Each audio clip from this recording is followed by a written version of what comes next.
آج ہم سب اپنے بچوں کی وجہ سے پریشان ہیں کہ جی وہ نماز نہیں پڑھتے، جی وہ موبائلوں میں لگے ہوئے ہیں۔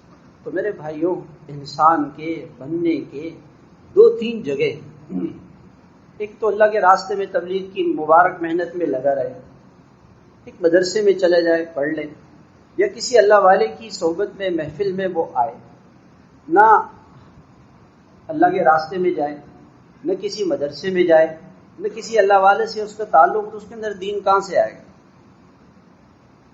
آپ مجھے بتا دیں کہ اس کے اندر دین کس راستے سے آئے گا، کہاں سے آئے گا؟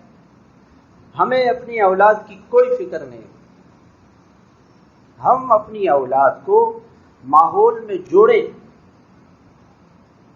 چھوٹے اللہ کے راستے میں نہیں جا سکتے، مدرسے میں لے جائیں، کسی اللہ والے کی صحبت میں لے جائیں۔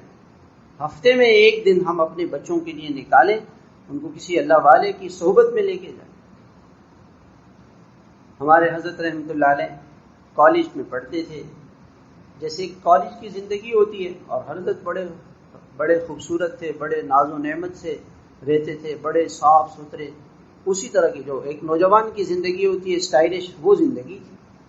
فرمانے لگے کہ عثمانیہ مسجد میں ایک نکاح تھا، اس میں حضرت سید صاحب تشریف لائے تھے، بس حضرت پہ نگاہ پڑی اور ساری زندگی بدل گئی، اور کہاں سے کہاں اللہ تعالیٰ نے دارالعلوم کی قبرستان میں جگہ دی، جہاں بڑے بڑے بزرگوں کو جگہ نہیں ملتی، بڑے بڑے علماء کو جگہ نہیں ملتی۔